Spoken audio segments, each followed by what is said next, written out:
All right, everybody. Welcome to Tune In Thursday. I want to just start off by thanking our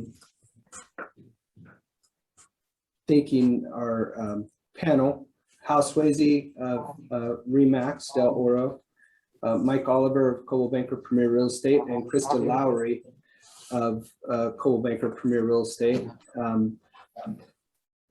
Mike, figure out what you're going to do with your phone. So today, this is in essence a follow-up to the session we did previously, which was, of course, as you might remember if you were on, we did a session when the pandemic kicked off with this exact same panel, and just talking about expectations, what things they might be doing in their business, etc. Bear with me. I need to turn down volume for a second. Getting some feedback. Okay. And so what the goal is today is obviously to revisit, because many of us didn't expect that the market was going to go the way that it did or has. And of course, the market is continuing to change. So I'll just lead off with the first question to Hal and ask, when the pandemic, kind of thinking of mindset, when the pandemic first kicked off and everything was shut down, what was your first thought? Well, I don't know that I had a first thought, because it went through different phases, like what the heck is this? But I think in general, if I think back, it's just, how am I going to make my business work, right? So, there's some limitations on what you do. People are really nervous. So that was a thing that was popped into my head for sure. Second, I was really worried about the people around me that I work with, work for me, work around me, vendors, that sort of thing. So I knew they would be concerned. And so I was trying to be as much of a uplifting person as I could be to help them weather that storm, because we've seen things happen before. This was a new one, but that was it. And quite honestly, should I cash out of my retirement account as I saw everything dropping in value? So, Sure. So 2 out of the 3 were good thoughts. The third one wasn't. Yeah, exactly. Mike, I'll ask you the same question. When the pandemic kicked off, what was your first thought in the closures and everything else? Similar to Hal, where, okay, let's check in around us, business wise. What do I know that works in my business, and what am I going to keep doing to make sure I'm able to weather this, and recognized that fear was the biggest thing that was surrounding us. And how can I reach out to my client base and just kind of be that voice of reason, and that voice of security. We're here. And if, whatever it is, that we're here to help, from a corporate standpoint, from a personal standpoint. And unlike Hal, I bought the dip and didn't cash out, and bought a lot of stock. So that was great. So are you retired? Are you in your retirement place now because of that? Hal, I'll only do this because I know you would appreciate this, but. Oh, nice. Okay. I was worried about the chain link fence behind you. I didn't know where you were. Well, they upgraded the country club down there at Lompoc. It's a tax situation. It's a tax situation. I'll be back with you guys shortly. The Lompoc Penitentiary, if you guys want to send cards and letters. But of course, Mike will be using his time on the phone to prospect, so it'll be okay. Quite comfortable. Christa, so same question again. Obviously they were following a similar pattern, and just thinking of mindset seems to be kind of the common theme. One, the other is checking on others and their well-being, and remembering back to each of you in this panel and asking questions. As Hal said, when we didn't know what was going to happen, I know that's one of the things that you emphasized also, was checking in on people, center sphere of influence, I'll call it, and just, people in general. But not to put words in your mouth. So what for you though was that first thought when, everything shut down and we didn't know what was going to happen next, as Hal said? Well, when it first happened, there was just this word in my head that was pivot. And, of course, we had to pivot in so many directions in our lives. We pretty much had a Zoom meeting right away and said, okay, guys, it's time for us to check in with people. I don't want anyone saying anything about real estate. We're just going to call everybody that we can, ask them if they're okay, ask them if they need anything, if there's anything we can do, and just don't say anything about real estate. If they ask about it, just say we're all kind of trying to figure out what's going to happen, and we'll let you know when we have an update. So that was great. I mean, I feel like the phones were kind of quiet for about 2 weeks, and I think that put a little bit of fear into everyone's minds. I think just, oh my gosh, what's happening? And so during that time, I just thought, let's just work on our skills and be there for people, and everything's going to come together. Sure. Yeah. And I think for a lot of us, as each of these people have expressed again, is that there was some fear base that, kind of creeped in initially.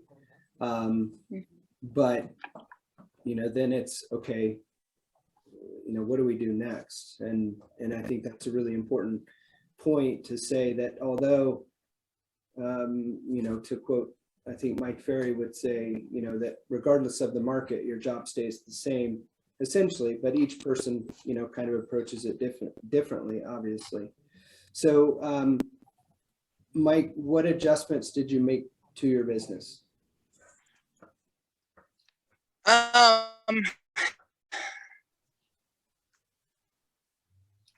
became a little bit more compassionate, and I think the year before, if I'm completely honest, I started to get pretty transactional, which I think we can all fall into that if you're doing any amount of business in this business, and the stressors that come with it. And it reminded me of the human aspect of this.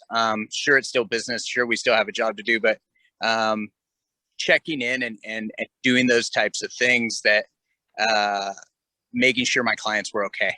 We took some clients groceries, oddly enough. We're not running a philanthropic endeavor here, but nonetheless, we're all in a community, especially in our small community. And I doubled down on my processes. Once we got away from the checking in and the prospecting started again, I added an hour. And I came in, and my office manager told me to put surfboards up to block out the outside so people didn't see me. So we did that, and I dialed harder. Let me clarify that point there, Mike, because people are thinking, is seeing a surfboard above me, they're thinking, what does that have to do with anything? So obviously there was question at that point for all of us whether we were allowed to be in the office or not. And so I just recommended to Mike that we took 2 of our surfboards from the office and put them in front of his windows, because I thought we don't need to put ourselves on display for the city of Pismo driving by to come in and accost us for, being rule breakers, so Turns out that's what that was. It wasn't that we needed to hang more surfboards on the wall to be more successful. So, but it was effective. And there were some really strong relationships I feel that were built over that time. Because through adversity, you can it'll either make or break relationships, right? That's when character's shown. So a lot of character was shown during that time of people in, tight circles, and we doubled down on processes. We just doubled down on everything, the advertising, everything. Go harder. It's working out. Thank you, Mike. Hal, what adjustments did you make? Yeah, I mean, just the typical one logistically, like how do you show a house? When we weren't allowed to show houses for a while, or nobody knew what you could, I knew an agent could show a house, but the owner would. So sometimes I call my owners and go, hey, if somebody wants to see your house and I can't show it, do you want to open it up for a buyer? And let them make that decision. So that was a little pivot. Probably have to never do that again, but I know agents who've done that in the past. And, you know, I think what Mike said, and both Christa and Mike, like fear is a big deal, right? When this market changes, people are going to be nervous again, right? And they need someone to hang their hat on, just like a doctor, you know. I mean, if you got something you don't know what is going on with your body, if the doctor's freaking out, then you're freaking out. But the doctor says, no, no, we've seen this before. This is how this plays out. Here's what we need to do.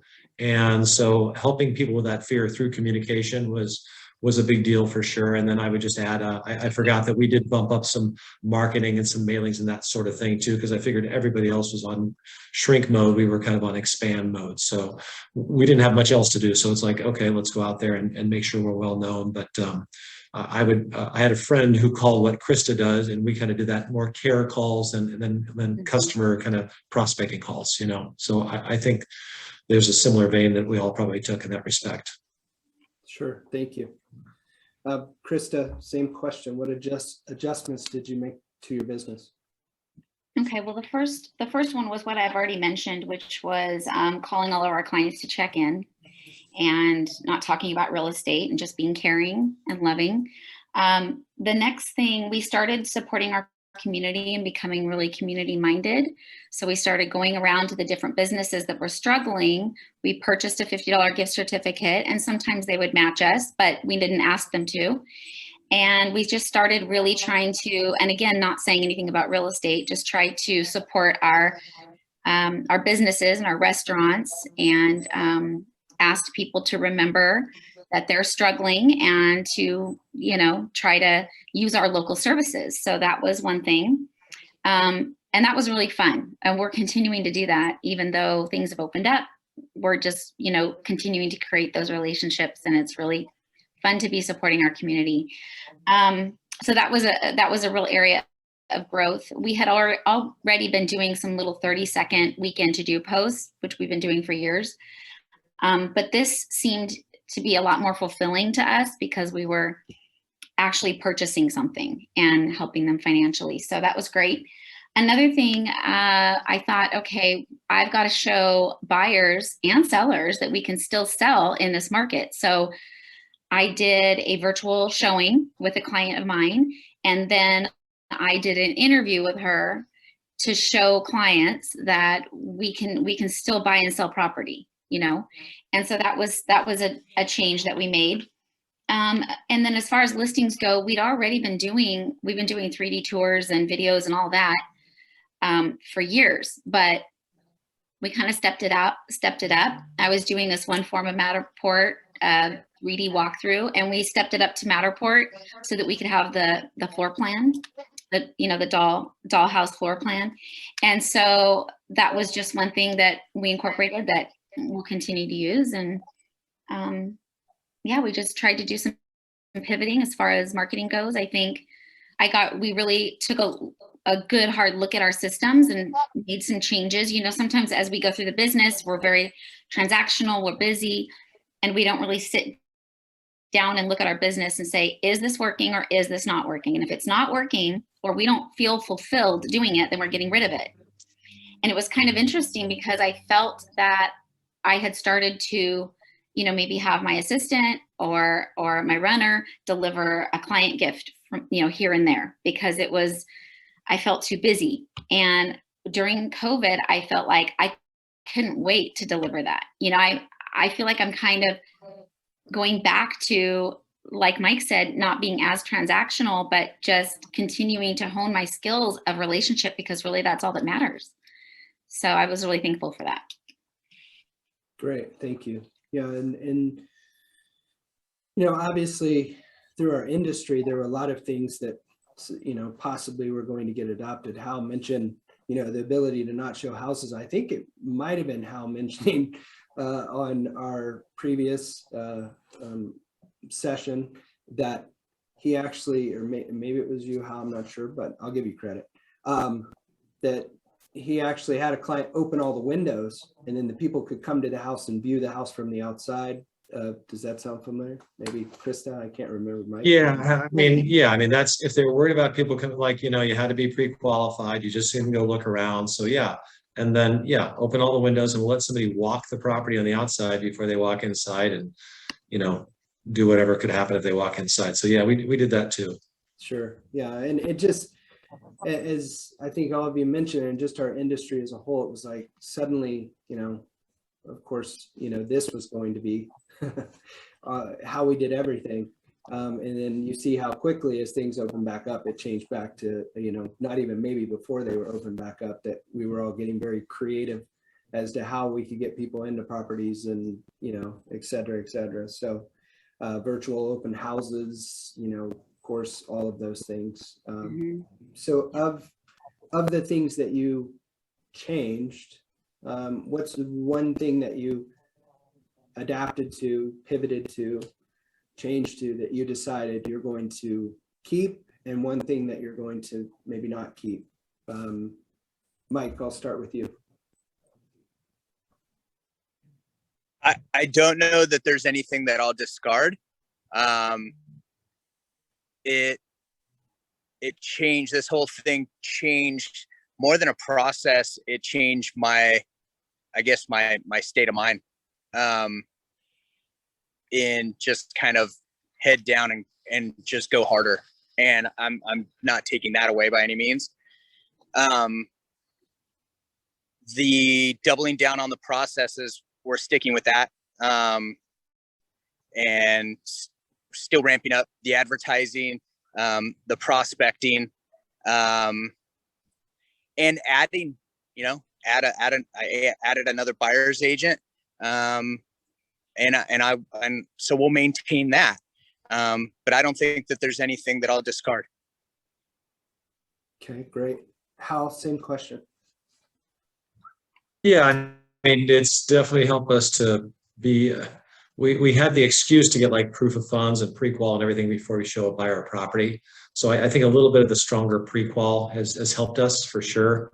Gotten us probably a little bit better on our skills in terms of asking questions before we meet with folks. But at the same time, we still want to meet face to face. I mean, it is a people business for sure. So, and then the customer care, I think, that having that more involved conversation with folks, I think was better, for sure. So we've tried to adopt that and keep that. And other than occasional meeting like this, I've dropped Zoom. So yeah. Hey, I didn't have Zoom meetings back then. This kind of stuff is great once in a while, but no, it's not going to be the modern way, like with people in my office, that sort of thing. No. Yeah, yeah. Sure. Yeah, thank you for that. Sure. Christa. Okay, so I adjusted to having less open houses. I like open houses. I like to meet people. Some people say, oh, you never sell a house at an open house. I totally disagree. So the by thing the way, is, though, next TNT will be Hal and Christa discussing open houses. No, go ahead. I'm just kidding. Great. Are you a no open house guy, Hal? Not too much. No, it's not my strength. Yeah. I want in on that conversation. And Mike is a no open house. Yeah. I'm not saying I do them all. My little Miss Allie Pepper does a lot of them for me. Thank you, Allie. Shout out. Yeah, Allie does a lot of them. But I really like them. And I really missed not having our Friday broker tours, because I love seeing all the agents and being able to chat with people. And I think sellers, just knowing that they have a group of people coming through their home, I think they missed having a lot of people. I know sellers really missed broker tours. So I also incorporated showing time, which was a little bit different once we were able to show again. And so I'm not going to ditch that. I think that's been working well for my executive assistant. It's, freeing up some of her time, and I think it's going well. And I love what Hal said about proof of funds and pre-qual. Yes, like more qualified buyers. So I think that's great. And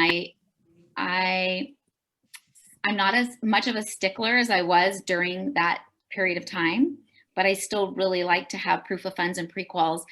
And well, I always have a pre-qual, but I think more agents are sending them just without asking. So it's kind of nice. We've all kind of gotten into that rhythm, and I think it helps us qualify our buyers better and, kick out the riffraff and let's get some serious people in. So I like that.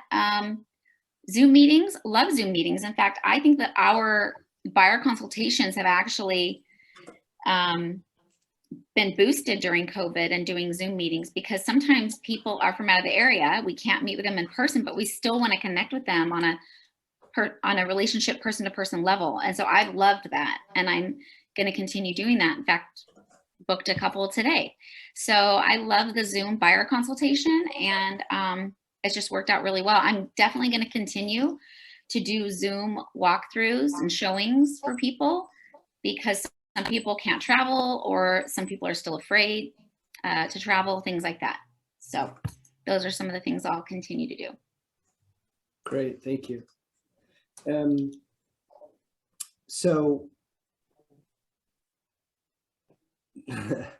this is a question which Mike will have to answer no to. No, just kidding.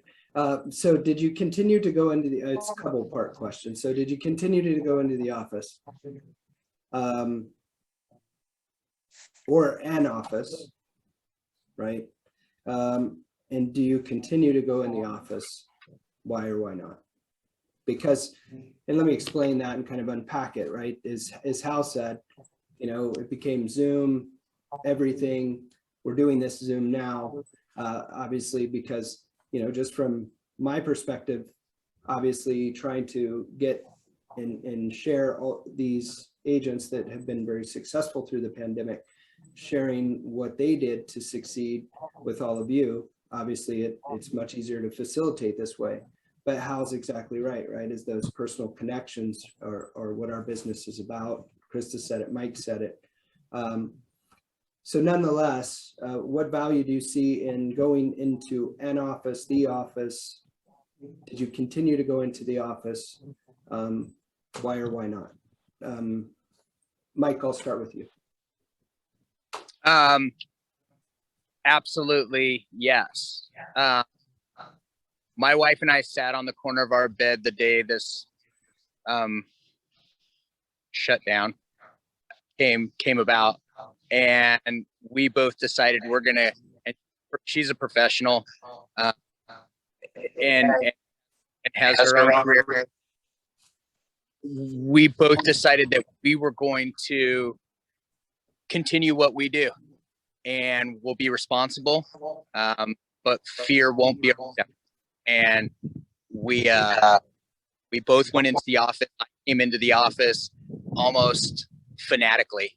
I still do. I mean, I do. I just come into the office every single day. It's where I prospect. So, and I feel that the second I turn a corner, I crack into work mode.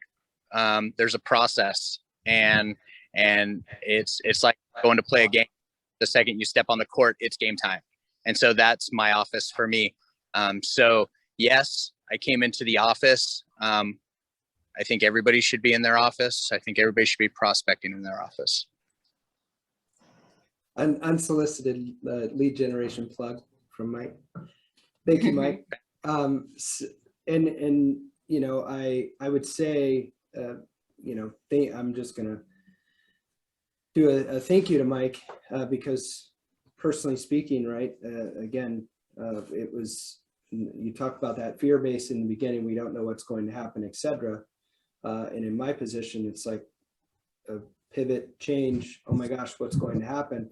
And then I had this epiphany that I'm like, wait a minute, nobody's going to be in the office. My office is a box. I'll just go confine myself to that box, and I'm not violating anything. And then it was Mike and I in the office, you know, on a continual basis. And I'll tell you, that for me helped with my mindset, right? Because even though it was, I'll say just Mike and I, for a certain period, it was like, I'm glad Mike was there, because otherwise it would have just been me. And that in itself is a little daunting, you know? So sorry to kind of steal the show on that one, but I just wanted to, again, say thank you for that, because as Hal pointed out, it is a people business. And I don't know that my mindset could have stayed as strong, because in the beginning, of course, we didn't know what was going to happen. So how, again, did you go into an office, the office kind of thing, and why or why not? Yeah, a similar thought. There was really, I have a little team of people that work here, and obviously as a business owner, I had to have them. They had to make their own choice. So for me, I can come to the office and there'd be no distractions, right? And our business was down, so I didn't have much to do. So it was just really an opportunity to come in and prospect. Now I got to wear casual clothes or whatever, I felt like it was safe. And quite honestly, when I was early in the business, I used to have a 10 by 12 pool house in the back of my property, and I would just prospect back there because I just needed to be by myself. So I was accustomed to doing that. It was kind of like going back to the old days. So it was not a problem for me. And then slowly certain people on my team would say, well, I can't work from home. I just come in the office, because we'd have to jump on, and my listing manager, my escrow manager, and, we're doing the three-way. So let me clarify. When I say Zoom, I think I'm going to agree 100% with Christa. When it comes to interfacing with clients, Zoom is a great vehicle. For things like this is a great vehicle, but for operating a business internally, I don't want somebody on Zoom, somebody over there. I mean, getting together in person, that synergy, the collaboration, you can't replace it, right? And, then there's a lack, and the communication. If something's happening and the people I'm working with are 20 feet away, I just go down and talk to them versus call them, interrupt, do this. So the logistics of working together is critically important. So I didn't change much. In terms of going into the office, I tried to be as smart as I could and tried to keep track of, what are the chances this is going to get me, or I'm going to get somebody else because of the sickness. And, we've been all very fortunate. So, the office is just a better place for me to do it. I just couldn't do it at home. Sure. Thank you, Hal. And thank you for the clarification. Yeah. Christa, same question. Did you go into an office, the office, etc., and why do you come into the office? Why do you go into an office if you do? Okay, can you hear There me? you Okay.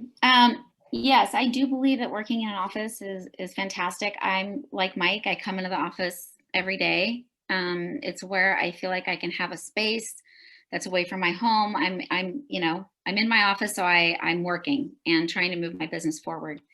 During COVID was a little tricky. I have an elderly mother, and I want to keep her safe. And there were times that maybe I'd come into the office, and then a few other people would come in, and I'd think, oh gosh, I'm not sure if this is what we should be doing. So I was trying to just be really smart with that. My husband and I both ended up getting COVID at work. So that didn't work out so great for us, but we are healthy and we got through it okay. We're some of the lucky ones.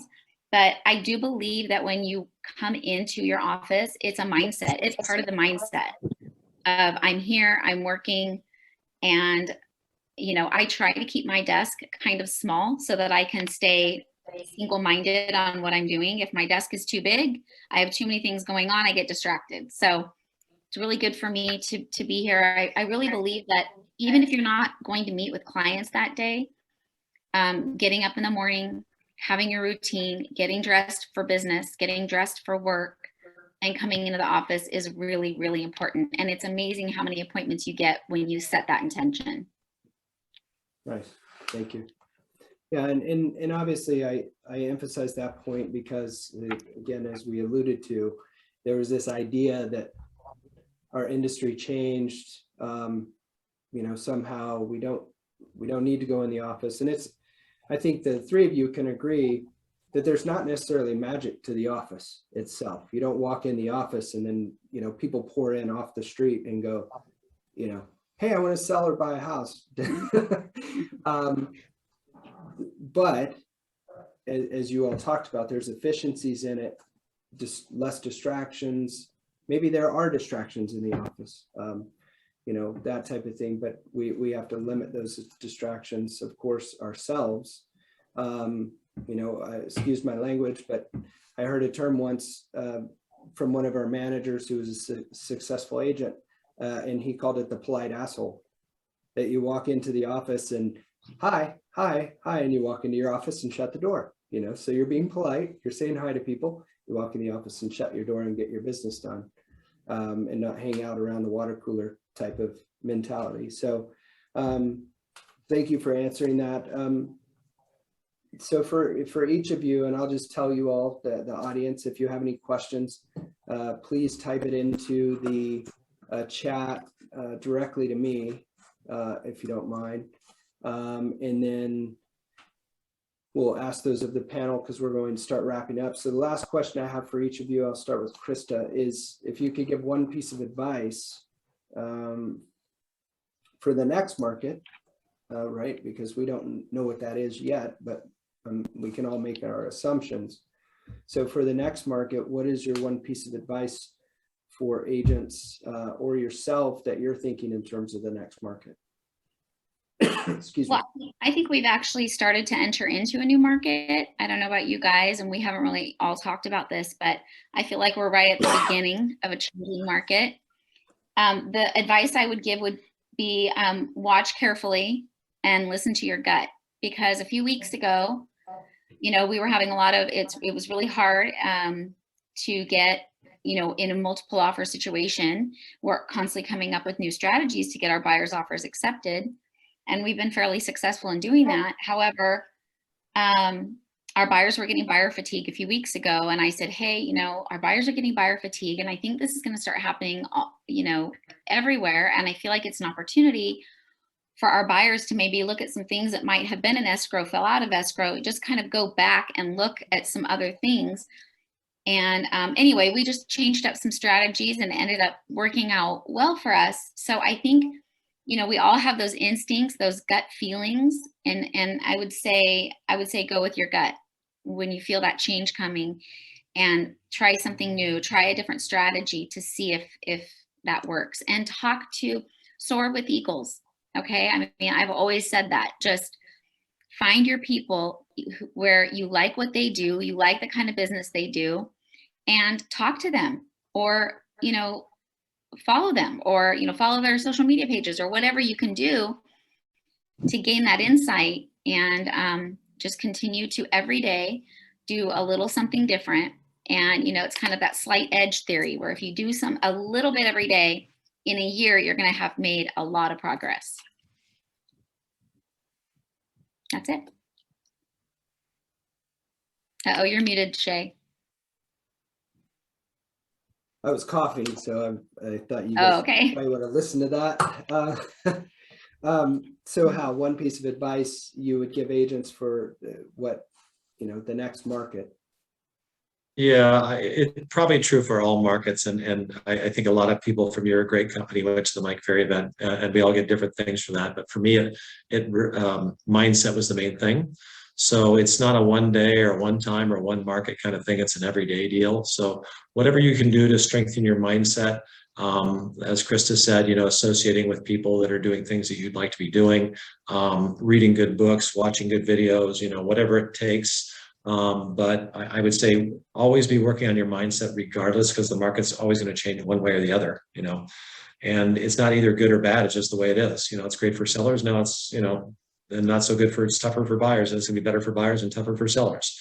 So the mindset for sure. And then obviously working on your skills just makes the business easier no matter what. So whether it's the skill of presenting better offers these days, or, you know, trying to support your commission, or whatever it boils down to. So I would say for sure, just if the mindset, everything else will happen. So do everything you can to strengthen that.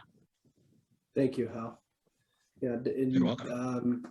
Obviously we've seen recently in the Olympics and you know, tennis, as Mike alluded to, Hal's a big tennis player.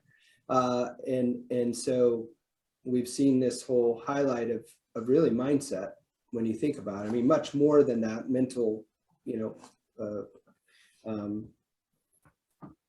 strength and persevering and all of that. But really, I would kind of summarize it as, I'm stammering, sorry, in a mindset type of thing, right? And that those professional athletes that are at the highest level in their sport are pulling out because of mindset, because they're like, you know, I'm doing this stuff.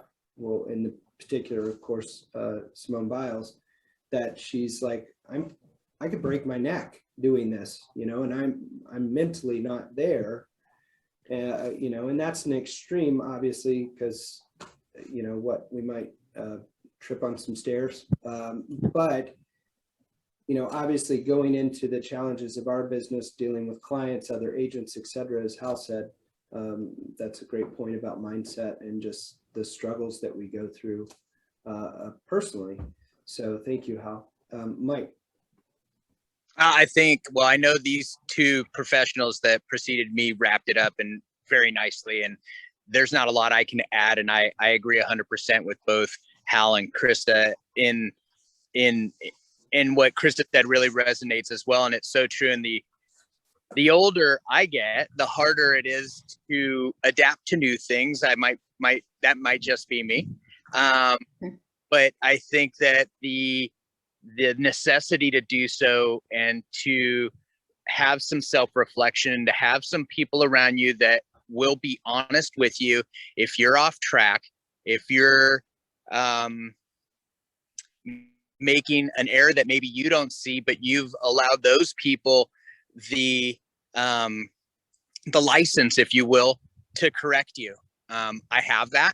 I'm super fortunate to have that.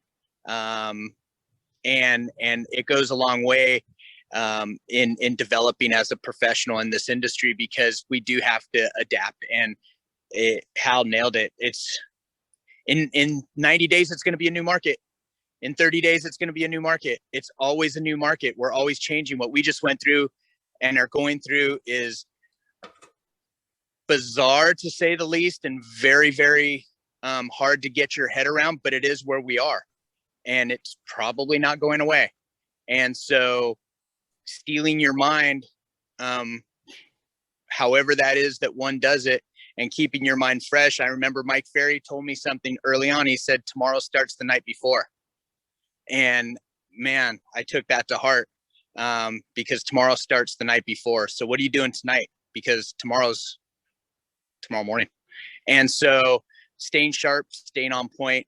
I believe that this next, we'll call it market, whatever it is, Ashley, I'll give her a lot of credit, and she is the one that keeps me in check.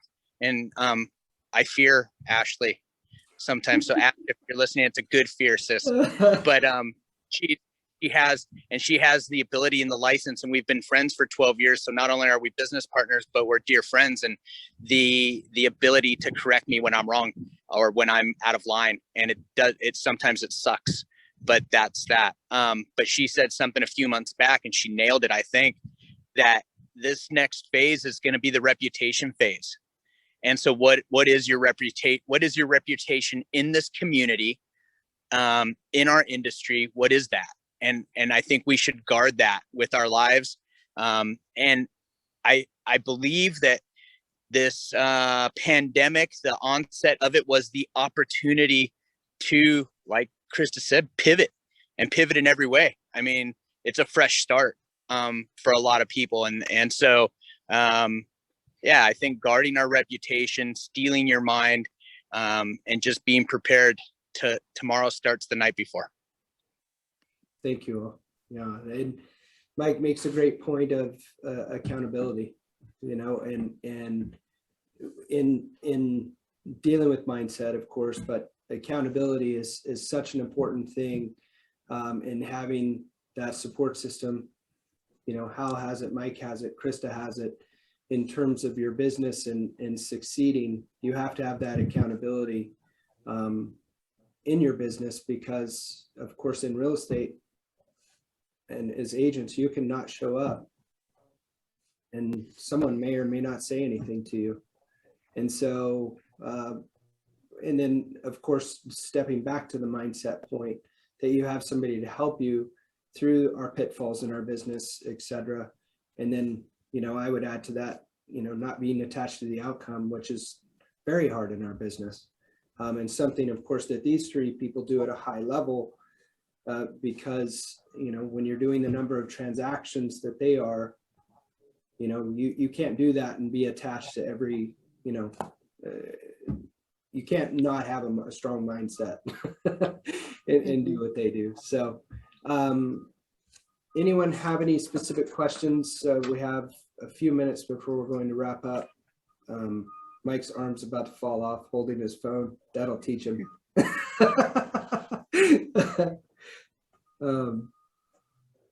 I have strong arms. Yeah, there you go. Okay, seeing none.